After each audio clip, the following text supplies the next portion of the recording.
수천 년 전 인류 문명이 시작될 때부터 사람들은 사후 세계를 탐색해 왔습니다. 이집트의 미라, 인도의 업보와 윤회, 중국의 왕릉과 지하 궁전에 이르기까지 고대 문명들은 흩어진 시간 속에서 저마다 생명의 종착지를 찾고 있었습니다. 그리고 오늘날 눈부시게 발전한 현대 과학과 고대 역사 문명이 결합하여 생명에 대한 탐색의 여정에 한 줄기 등불을 밝히고 있습니다. 사람이 죽으면 어디로 갈까요? 죽음은 생명의 끝인 것일까요? 영혼은 정말 존재할까요? 천국과 지옥은 정말로 있나요? 사람이 죽으면 환생과 윤회를 겪나요? 생사와 윤회. 미국의 3살 남자아이가 자신은 전생에 9.11 조난자였다고 합니다. 비행기가 무역센터와 충돌했습니다. 그리고 그대로 건물에 박혀버렸습니다. 제가 땅에 추락했을 때 저는 살아있었습니다. 그런데 건물 잔해가 몸 위로 떨어졌고 그 후로 아무것도 느끼지 못했습니다. 죽었거든요. 2001년 9.11 테러가 일어났고 케이드는 3년 후 태어났습니다. 순리대로라면 어린 케이드는 끔찍한 과거에 대해 알 리가 없었습니다. 그러나 케이드는 그날의 사고 전반 과정을 아주 생생하게 서술하고 있습니다. 자신이 죽는 과정까지 기억하고 있는 케이드는 환생한 9.11 조난자일까요? 2차 세계대전 파일럿의 환생 기억. 1945년 3월 3일 2차 세계대전의 253 전투에서 미국 파일럿 제임스 휴즈 2세는 비행기 추락으로 목숨을 잃습니다. 믿기 어려운 것은 60년 후 한 남자아기가 이 파일럿의 전생의 기억을 그대로 기억하고 있었는데 그 남자아이 이름도 제임스였습니다. 아들은 사진을 가리키며 비행기가 여기서 격추되었다고 하더군요. 제가 또 묻자 아들은 같은 말을 반복했습니다. 저는 너무 놀라 머릿속이 하얘졌습니다. 재차 케어 물은 결과 아들은 253 전투를 아주 자세하게 서술하고 있었습니다. 자신의 비행기는 항공모함에서 이륙했고 그 항공모함의 이름은 라토마오라고 했습니다. 수천 건의 자료를 검색한 끝에 라토마오를 찾았습니다. 제임스는 자신은 라토마오 항공모함에서 복역했으며 지냈던 전우 이름은 잭 레슨이라고 했습니다.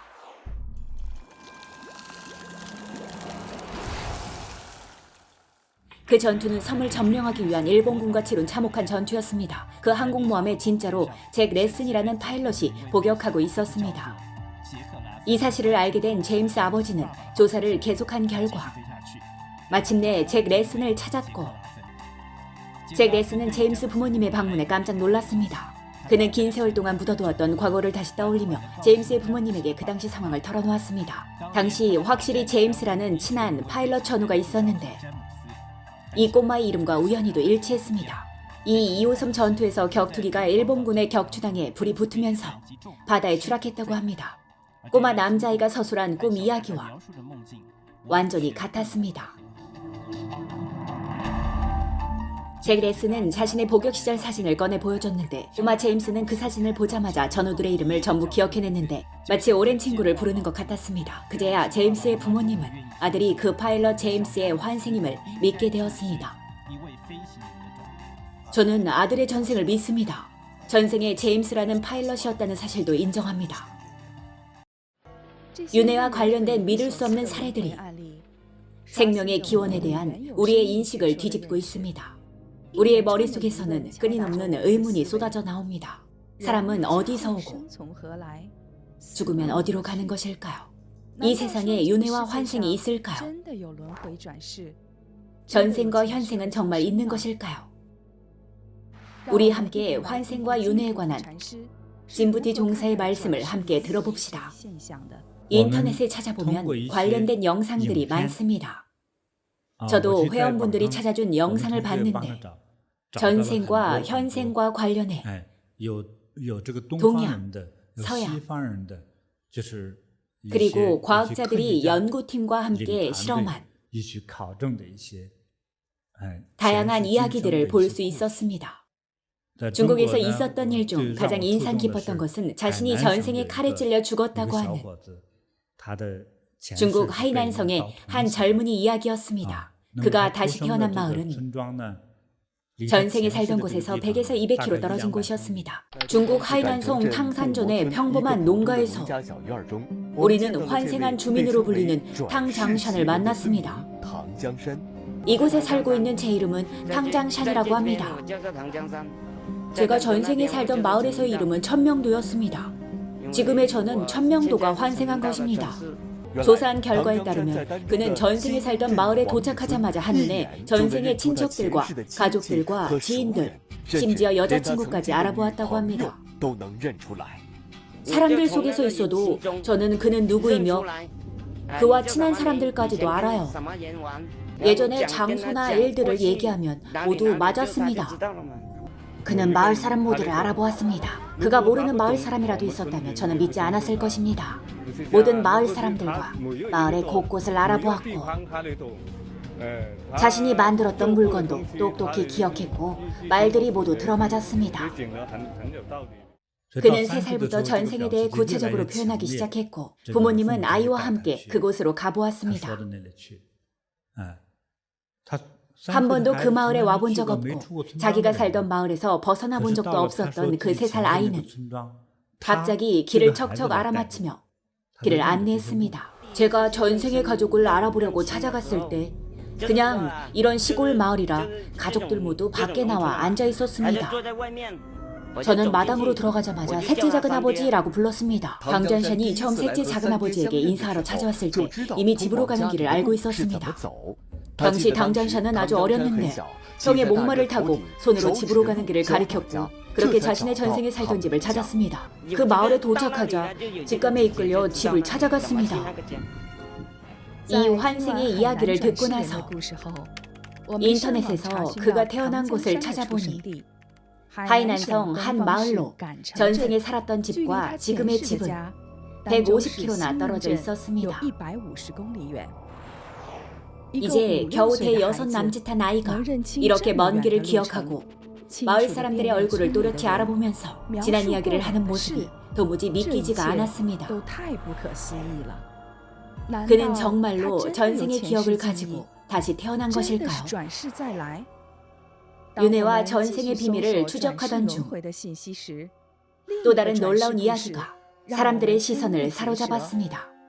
후난성의 한 마을에서 무려 160명의 사람들이 전생의 기억을 가지고 태어났다고 주장한 것입니다. 후난성 퉁다오 마을은 후난, 광시, 괴이저우 접정지에 위치한 곳입니다. 2015년 12월 이 마을에 환생한 주민 10여 명을 인터뷰했습니다. 기본적인 집계에 따르면 지금까지 이 마을 8천여 명 인구 중 환생으로 확정된 주민만 160에서 170명입니다. 쌍둥이 후수차이 자매에 관한 TV, 신문 보도가 가장 많았습니다. 인터뷰 과정에서 후수차이 어머니는 노트 한 권을 꺼냈습니다. 노트에는 이렇게 쓰여 있었습니다. 영혼의 선택, 내 딸의 전생과 이생. 여기에는 불가사의한 일상들을 자세히 기록하고 있었습니다. 딸이 서술한 전생의 이야기까지 포함해서 말입니다. 저희는 차밭에서 누군가에 떠밀려 대굴대굴 굴렀습니다. 굴러 떨어질 때 나는 그런 소리가 났지요. 잘 모르겠지만 사람이 죽은 후 영혼의 느낌이 들었습니다.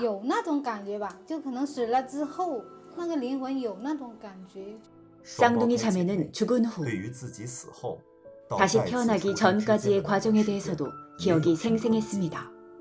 그녀들은 자신들의 시체가 차밭에서 누군가의 발에 차여 굴러떨어졌으며 그때 나던 소리를 지금까지 생생하게 기억하고 있었습니다.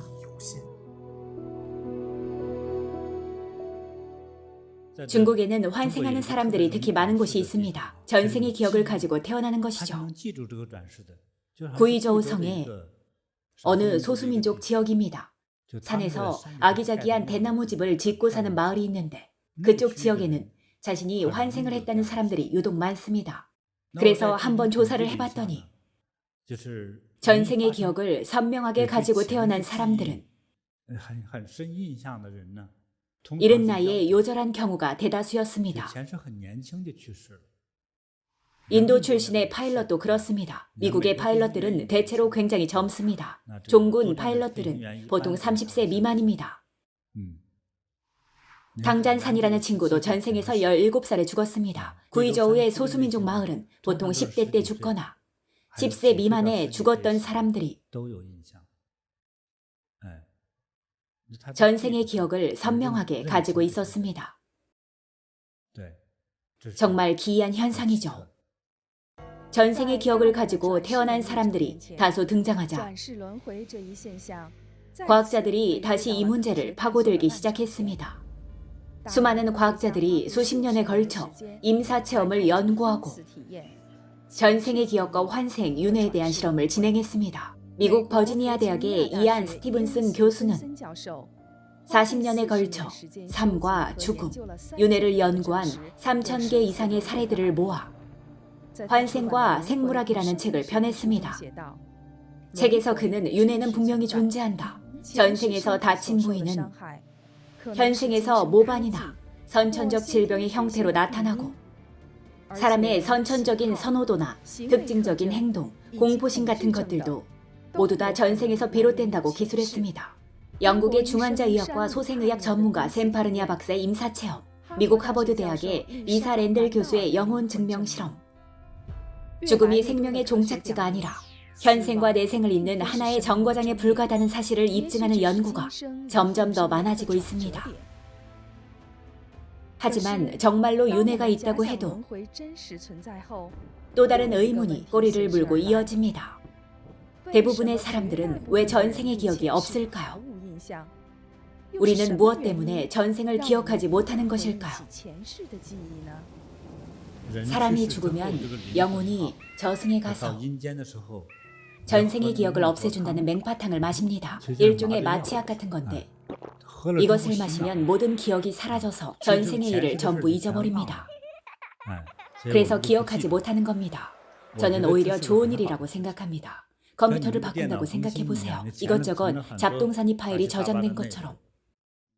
전생의 잡다한 내용을 다 기억하고 있으면 현생을 살아가는데 불편하지 않겠습니까?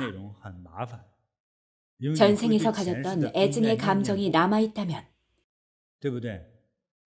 현생의 삶을 살아갈 수가 없습니다.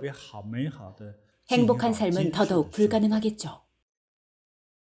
생각해보세요. 옆집에 사는 80세 된 할머니가 있는데 그 사람이 전생에 내 부인이었단 말이죠. 그런데 여러분은 지금 8살입니다. 다시 부부가 될 수 있겠습니까? 게다가 여러분이 그 마을에서 태어난 이상 전생의 아내라 하더라도 할머니라 불러야 하겠죠. 현생의 규칙에 따라야 합니다.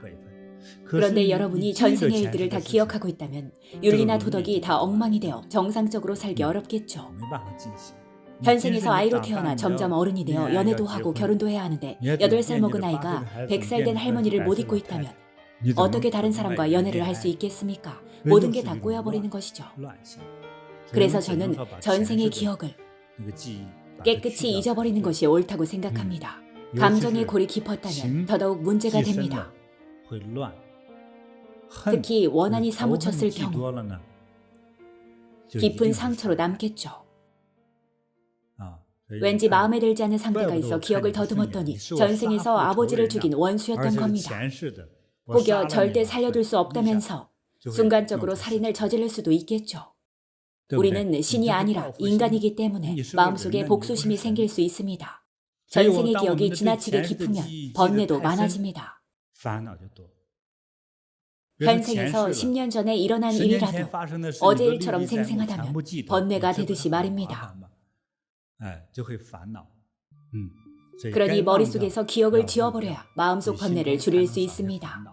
물론 우리는 성인이 아니기 때문에 모든 기억을 떨쳐낼 수는 없습니다. 하지만 지나간 일을 이해하고 받아들일 수는 있겠죠. 우리는 평범한 사람들이라 생각하기만 해도 마음이 아픈 일들이 있습니다. 이유를 몰라 답답한 일들도 있죠. 이럴 때 가장 좋은 방법은 바로 잊어버리는 것입니다. 전생의 기억을 내려놓아야만 복잡한 애증의 감정을 모두 내려놓고 더욱 행복한 현생을 살아갈 수 있습니다. 어쩌면 이것이 태어나는 모든 생명에게 대자연이 부여한 윤회의 조건인지도 모르겠습니다.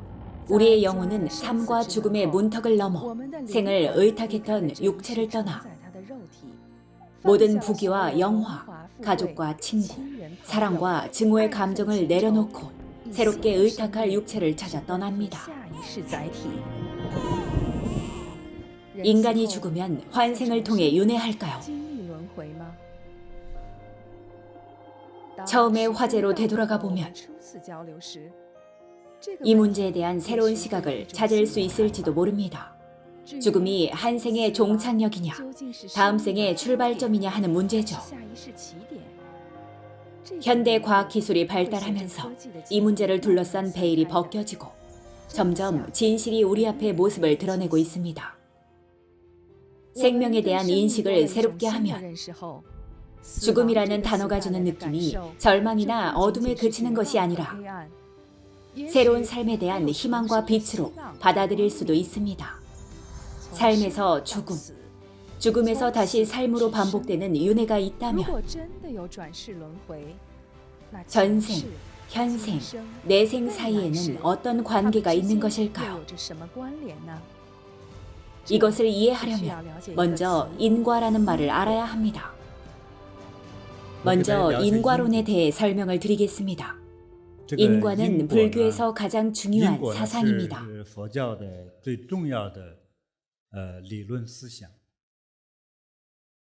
불교를 구성하는 몇 개의 이론 중에서도 가장 중요한 것이 바로 인과론입니다. 그렇다면 인과론이란 무슨 뜻일까요? 원인이 있으면 결과가 있다라는 뜻입니다.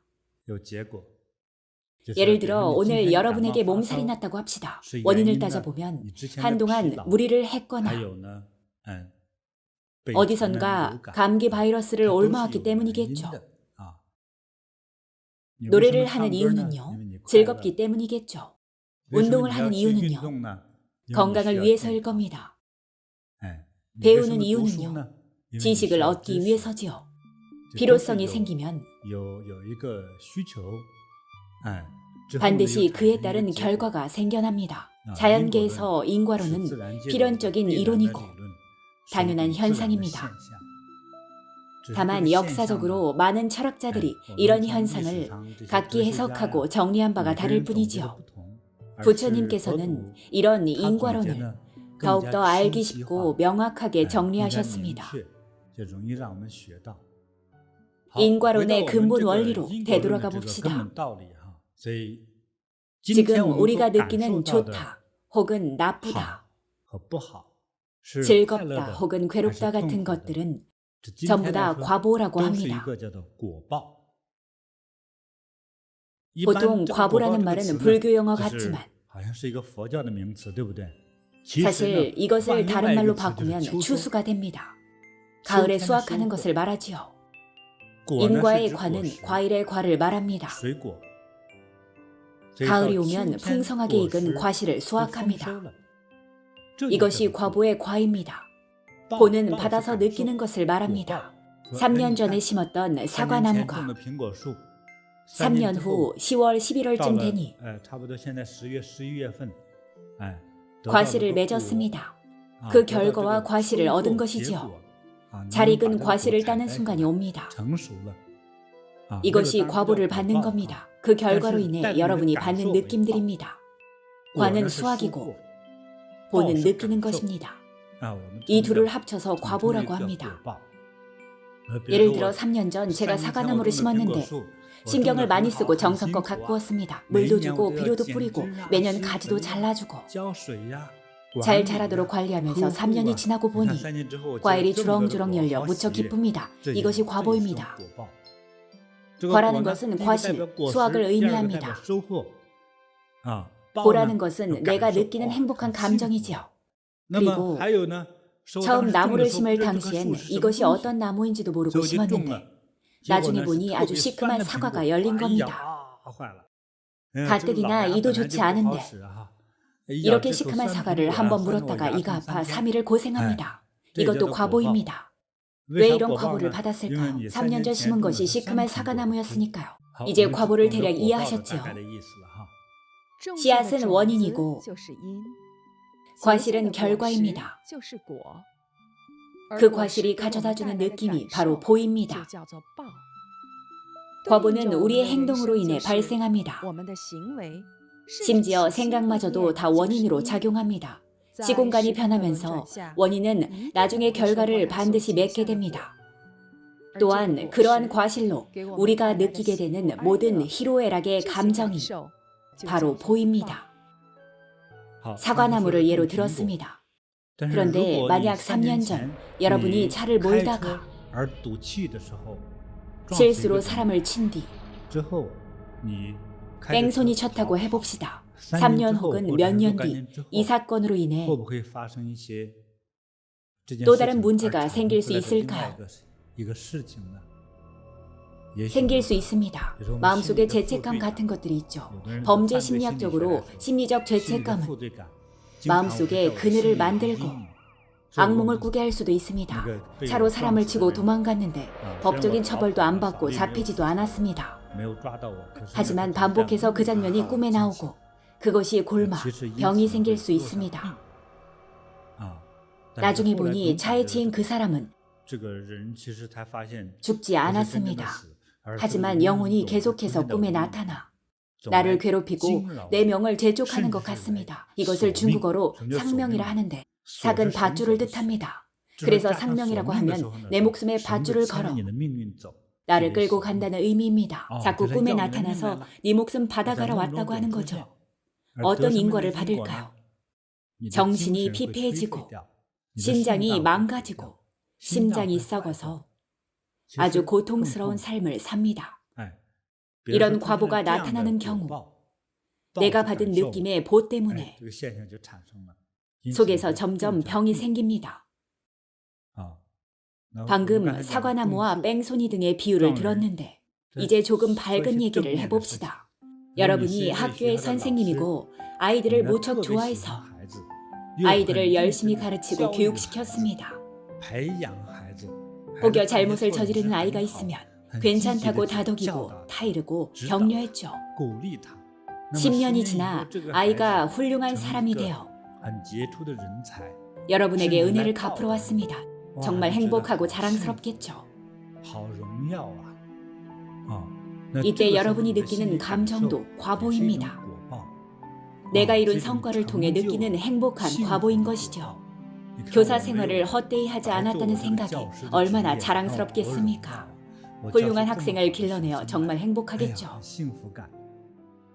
행복을 느낄 때는 참 오묘하다 싶다가도 고약한 과보를 받을 때는 앞이 막막해집니다. 사는 게 고통스럽다고 느껴집니다. 다들 쓰디 쓴 과보를 느껴본 적이 있을 겁니다. 나이가 몇 살이든 살면서 한 번쯤은 느꼈을 겁니다. 이런 고난이 닥쳐왔을 때는 사는 게 사는 것 같지 않고 그렇다고 죽지도 못하는 진퇴양난의 상태가 됩니다. 세상에는 온갖 괴로움이 있습니다. 사람들이 느끼는 괴로움은 저마다 다르지만 대체로 막다른 골목에 다다른 느낌입니다. 이렇게 괴로울 때는 정말 방법이 없습니다. 그래서 스스로 목숨을 버리는 사람들도 있습니다. 도저히 빠져나갈 출구가 보이지 않기 때문에 거대한 벽에 가로막혀 죽음을 선택할 수밖에 없는 거죠. 인생의 번뇌를 마주할 엄두가 나지 않아 세상을 등지는 선택을 하는 겁니다. 좋은 과보가 찾아오면 아주 행복하겠지만 나쁜 과보라면 번뇌가 생깁니다. 번뇌는 말로 해결되는 것도 아니고 친구에게 하소연한다고 풀리는 것도 아닙니다. 번뇌가 찾아오면 그 안에 꼼짝없이 갇히게 됩니다. 이러한 번뇌는 업력의 과보에서 오며 악업이라고 부릅니다. 콩 심은 데 콩 나고 팥 심은 데 팥 난다는 말은 인과의 원리를 잘 설명해 줍니다. 선업은 달콤한 씨앗을, 악업은 씁쓸한 씨앗을 심은 것과 같고 훗날 거기서 열리는 열매를 먹을 겁니다. 선량함과 인과에 대해 어느 정도 공부하고 나면 갑자기 겁이 덜컥 날 겁니다. 인과응보는 일종의 수학적 개념입니다. 가령 10년 전 어떤 사람이 남의 돈 100원을 빼앗고 10년 후에 죽었다면 꼭 남의 돈을 빼앗았기 때문에 벌받아 죽었다고 생각하지는 않을 겁니다. 그냥 자연사하거나 혹은 병세했을 수도 있죠. 그럼으로써 빚을 다 갚았다고 생각할 수도 있지만 아닙니다. 그 사람이 빚을 갚을 때를 10년 후라고 치면 이자를 한번 계산해 보세요. 100원이 10년이 지나면 200원이 됩니다. 그럼 매년 이자가 얼마씩 붙은 거죠? 연간 10%가 아닙니까? 정말 높죠? 투자의 입장에서 보면 엄청난 수익률입니다. 인과응보의 이자가 얼마인지 아시나요? 1원의 이자는 1만 원입니다. 10년 전에 100원을 빼앗았습니다. 여기에 1만 원을 곱하면 얼마인가요? 100만 원이죠. 누가 보면 사채보다 더 지독하다고 할지도 모릅니다. 선한 생각의 자비로운 인과 역시 이런 수학적 연산으로 계산합니다. 1대 1만입니다. 인과론에 대해 알고 나면 불교에서 권선징악을 권하는 이유를 깨달을 겁니다. 악한 마음과 악행을 멈추고 선한 것들을 따르라는 것입니다. 길상하고 선량한 것은 최대한 따르고 실천하되 악한 행동들은 그 중에서도 명백히 나쁜 행위, 소매치기나 도둑질처럼 나쁜 짓이라는 것을 안다면 작은 일이더라도 절대 하지 말아야 합니다.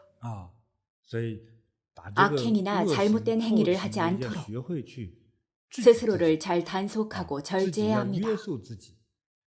이런 것을 자각이라고 합니다. 자각이란 자기 절제입니다. 자기 절제력이 강한 사람일수록 이성적이고 지혜로운 사람이 될 수 있습니다. 오늘 우리가 배운 것은 종교나 신학이 아닙니다. 원리와 법칙입니다. 이런 원리와 법칙을 잘 파악해야 이를 다양한 곳에 적용할 수 있습니다. 인과의 원리를 파악하고 나면 많은 것들이 보입니다. 내 병의 근본적인 원인은 무엇인가? 지금 내 괴로움의 근원은 어디인가? 지금 내가 어떤 일 때문에 몹시 짜증이 난다고 합시다. 무엇 때문에 짜증이 나는지 골똘히 생각하기 시작합니다. 결국 그 일이 발생한 근본적인 원인을 찾아야 합니다. 그 원인을 찾아 잘 해결하면 번뇌가 사라질 수 있습니다. 우리는 다양한 수업에서 다란이를 염송하고 염불을 하며 자비심을 키우는 연습을 하고 있는데요. 저는 여러분에게 더 밝은 미래, 건강한 미래, 행복한 미래를 만들어드리고 싶습니다. 자비로운 마음을 기르면 나중에 자비롭고 원만하고 즐겁고 지혜로운 사람이 되어 있을 겁니다. 자비로운 사람이 되려면 자비로운 일을 해야 합니다. 그러면 새로운 인과가 만들어질 것입니다. 인과가 무엇인지 알고 난 다음에는 실제로 적용해 나가야 합니다. 인과의 원리를 알고 난 다음에는 실제 생활 속에서 이를 적용해 나가야 합니다. 악한 것은 행하지 말고 선한 것만을 따르면서 자비롭고 이치에 순응하는 인과를 만드는 것입니다.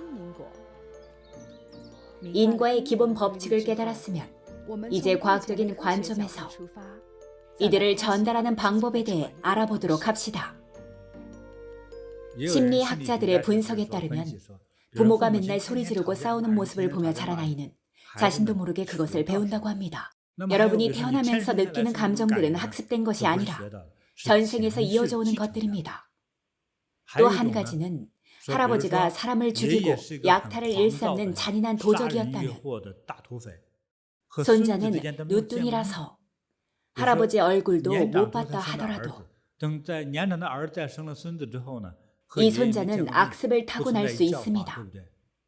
온갖 나쁜 일을 다 저지르는 망나니가 될 수 있습니다. 이것이 유전입니다. 사실 남녀가 만나 아이를 낳는 것은 몸의 세포가 구성되는 과정입니다. 즉 우리의 모든 행위가 세포에 새겨집니다. 이것이 DNA입니다. 왜 우리의 행위와 업장이 온몸의 세포에 새겨질까요? 수정란이 태아가 되는 과정에서 그 작은 세포에서 DNA가 전해질 수 있는지 의문이 생길 수 있습니다. 전해질까요?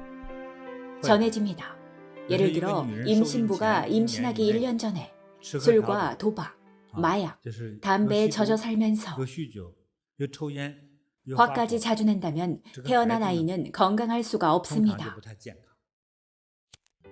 마약 성분은 물론 감정과 흡연으로 인한 요소까지도 모두 DNA에 기록되기 때문입니다. 예를 들어 마약을 했다면 여기에 검은 점이 생깁니다. 예를 들어 마약으로 인해 뼈가 상했다면 이 검은 점은 태아가 성장하면서 점점 커집니다. 임산부가 임신 기간 초조하고 불안해하면 또 한 개의 검은 점이 생깁니다. 그 검은 점이 커지면 머리에 문제가 생기는 것입니다. 정상적인 뇌는 모양이 호두처럼 완벽합니다. 그런데 임산부가 초음파 검사를 했을 때 뇌의 한 부분이 제대로 자라지 못했다면 문제가 커집니다. 만약 그 부분이 기억을 담당하는 부분이라면 평생 기억이 떨어진 채로 살겠죠. 만약 검은 점이 계산 능력을 담당하는 부분이라면 계산 능력이 떨어질 수 있습니다. 이렇듯 우리의 모든 행위는 DNA에서 저장됩니다. 우리 몸에 있는 수많은 세포에 동시에 모든 것들이 스며들고 기록됩니다. 따라서 우리의 모든 행위, 방금 말한 뚜렷한 행위들, 예를 들면 마약을 하거나 정신적으로 불안해하거나 살인을 했거나 큰일을 저지른 모든 것들, 물론 좋은 일을 한 것도 저장합니다. 예를 들어 임신 전과 임신 기간에 늘 사람들을 도왔다든가 염불했다든가 선수행을 했거나 어른에게 효도했거나 꽃나무를 심었을 때 느낀 행복도 모두 우리 세포에 기억됩니다. 아름다움이 기록되는 거죠. 그런 유전자를 받은 아이는 어떨까요? 뇌에 결함이 좀 있었는데 이런 좋은 일을 통해 보완됩니다. 뼈에 부족했던 부분도 보완되어 정상이 됩니다. 따라서 좋은 일을 하면 우리 DNA가 보완됩니다. 생명이 부족한 부분을 메꿔줍니다. 나아가 유전자를 잇는 후손들의 생명도 보완됩니다. 그러므로 인과관계는 전생에서 현생까지 그리고 조상, 즉 부모와 부모의 부모로부터 조상으로부터 유전자를 물려받는 과정도 DNA의 인과 유전의 과정입니다. DNA는 인과 유전의 매개체입니다. DNA를 통해 우리의 아버지, 어머니, 나아가 더 먼 조상의 인과까지 유전됩니다. 우리의 생각, 감정, 행위는 모두 DNA에 기록될 뿐만 아니라 다음 세대에 끊임없이 유전됩니다. 그렇다면 혈연 관계의 인과는 다른 방법으로도 전달될까요?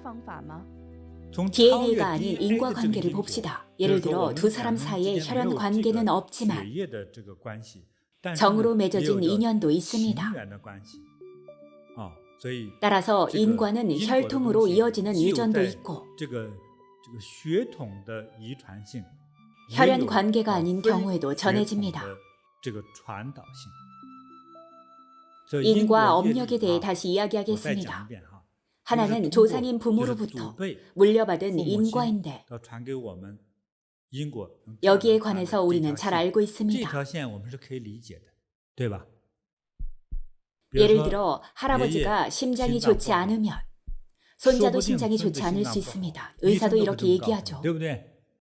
할아버지와 할머니는 얼굴이 넓적한데 여러분의 얼굴은 조망만 하다면 이웃집 할아버지 때문일 수도 있습니다.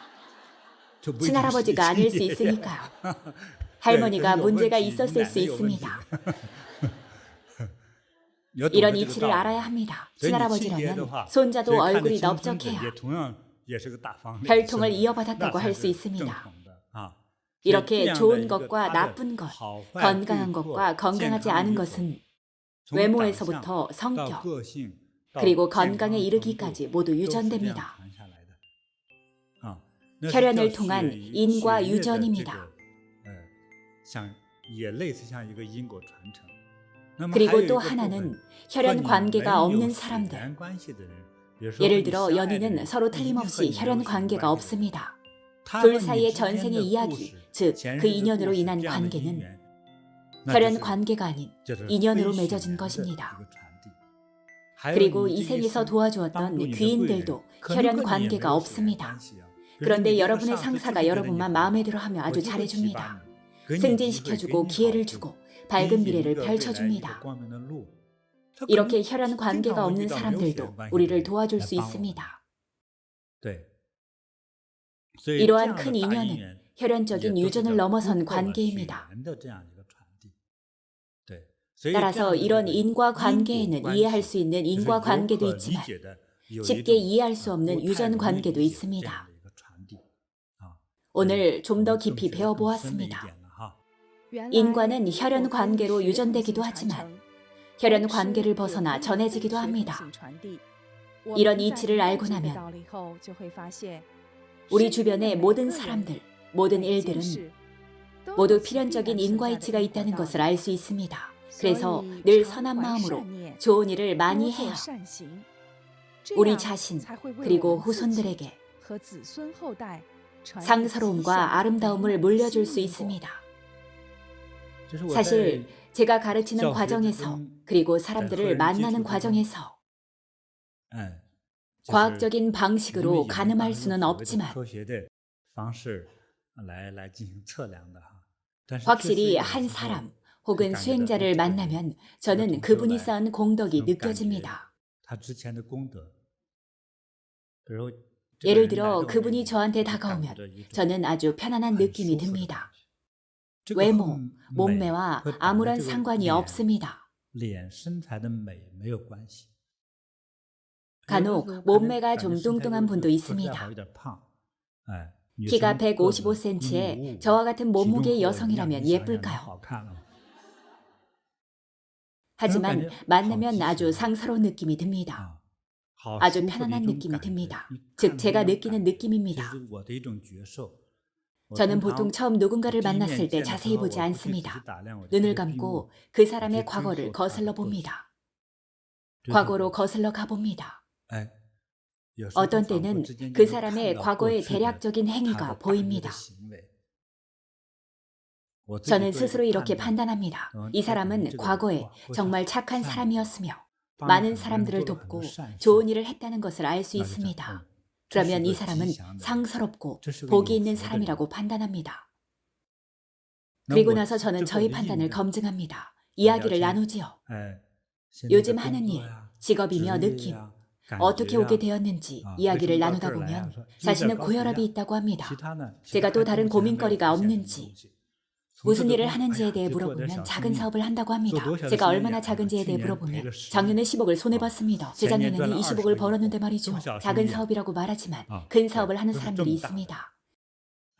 그 편안한 느낌을 통해 큰 부자임을 알 수 있습니다. 제가 말하는 큰 부귀는 한 사람이 갖고 있는 돈과 비례하지 않습니다. 진정한 부귀는 돈은 쓸 만큼 있으면 되고 그 사람의 원과 관련이 있습니다. 한 사람의 진정한 부귀는 마음속의 원과 연관됩니다. 이분의 마음속의 원은 먹고 살만하면 된다입니다. 그러므로 전생에 큰 공덕을 쌓은 사람의 이익을 경제적인 숫자로 환산한다면 2조 원일 수 있습니다. 이 생, 이 순간에는 총 자산이 20억밖에 없어도 본인은 이미 아주 행복하다고 생각합니다. 그러면 부처님은 돈을 더 주지 않습니다. 무엇을 더 줄까요? 복을 줍니다. 예를 들면 장수하고 자녀의 일이 잘 풀리고 심성도 착합니다. 착한 것과 멍청한 것은 다릅니다. 착한 건 바보라는 생각은 하지 마십시오. 부모를 걱정시키지 않고 바른 길로 갑니다. 就是这样，是吧？ 직업을 찾을 나이가 되면 마음에 드는 직장을 찾을 수 있고 결혼할 때가 되면 좋은 배우자를 찾을 수 있습니다. 마음에 드는 손자도 볼 수 있습니다. 얼마나 좋습니까? 돈으로도 살 수 없는 복입니다. 진정한 길상함과 부귀는 여러 가지 부분을 포함하는데 다시 말해 과보입니다. 많은 복은 모두 잘 닦았기에 돌려받는 겁니다. 불법 수행의 인과 규칙에서 이런 일은 아주 작은 일입니다. 부자가 되지 못한 건 지금 시장이 침체되어서 혹은 마누라가 매일 괴롭혀서 사업이 안 된다고 하는 사람들이 있습니다. 혹은 친구한테 사기당했다고 합니다. 저는 이런 분을 많이 봤습니다. 20년간 겨우 몇 억을 모았는데 친구가 들고 도망갔다면서 친구가 너무 나쁘다고 합니다. 저는 솔직하고 직설적으로 가르쳤습니다. 그 친구가 나쁜 것이 아니라 본인이 복이 없어서 그렇습니다. 여러분은 이 말을 듣고 속상해하지 마십시오. 복이 있는 사람은 화장실에서도 황금을 줍습니다. 복이 없는 사람은 화장실에 빠져 목숨을 잃을 수도 있습니다. 똑같이 화장실을 가지만 결과는 완전히 다릅니다. 이렇게 웃깁니다. 이건 제가 알고 있는 진실입니다. 그래서 복이 있는 사람은 서두를 필요가 없다는 말이 있습니다. 사극을 많이 보십시오. 황궁의 주인이 되는 사람들을 보면 잔꾀를 부리는 사람들보다 항상 너그러운 사람이고 그들이 결국엔 승리합니다. 굳건한 의지가 있는 생명의 에너지장만으로도 상대방을 제압할 수 있습니다. 이런 에너지장이 있는 사람은 자비로워 쉽게 반격을 가하지 못합니다. 상대를 죽이려고 먼저 손을 쓴 쪽이 항상 먼저 죽습니다. 특히 사극은 이런 규칙을 잘 보여주고 있습니다. 허구가 아니라 역사적 현실이 그랬습니다. 그 사람의 생명의 에너지장이 나중에 황후가 될 건지를 결정합니다. 속이 좁고 수단이 악랄해야만 황후가 될 수 있는 것은 아닙니다. 이것은 운명의 상입니다. 운명의 상은 어떻게 온 것일까요? 덕을 쌓아서 받은 겁니다. 경전에도 이런 글이 있습니다. 아름다워지려면 부처님 전에 꽃을 공양하고 부귀하려면 보시하고 공양하라. 복은 이렇게 찾아옵니다. 인과관계는 이렇습니다. 하늘은 큰 부귀를 큰 자비심이 있는 사람에게 내려줍니다. 큰 부를 인색한 사람에게 주지 않습니다. 만약 전생에 공양하고 보시하고 가난한 사람들에게 재물을 나눠주고 자비로운 수행자를 공양했거나 중생들을 위해 건축물을 조성하거나 다리를 놓고 길을 닦았다면 나중에 큰 부를 누립니다. 왜냐하면 재물을 어려운 사람에게 주고 대중이 필요한 곳에 사용했기 때문입니다. 인간의 삶을 크게 봤을 때 이런 이야기를 수없이 많이 들었어도 이런 사람들은 중생들 중에 10만 분의 1밖에 되지 않습니다. 상상도 못한 인물들, 사건들도 있습니다. 인과관계를 한번 정리해 봅시다. 선행을 많이 하면 선한 과보를 받고 악행을 많이 하면 틀림없이 화를 입습니다. 진부티 종사의 인과와 윤의 법문 내용을 다시 짚어봅시다. 인과 규칙은 봄에 파종하고 가을에 열매를 거둬들이는 것과 같습니다. 선한 인을 심으면 선한 과보를 받고 악한 인을 심으면 악한 과보를 받습니다. 한 알의 씨앗은 사과나무 한 그루가 됩니다.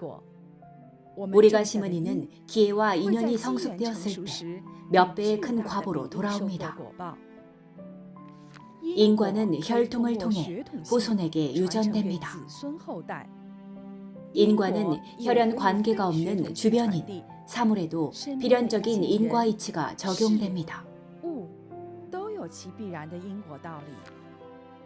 마음에 자비심을 품고 늘 보시하며 착한 마음으로 선행을 하면 큰 부와 귀한 운명을 만들 수 있습니다. 인과 윤회의 규칙을 알고 난 후 현실 생활에서 우리는 어떻게 해야 삶을 더 아름답게 만들어갈 수 있을까요?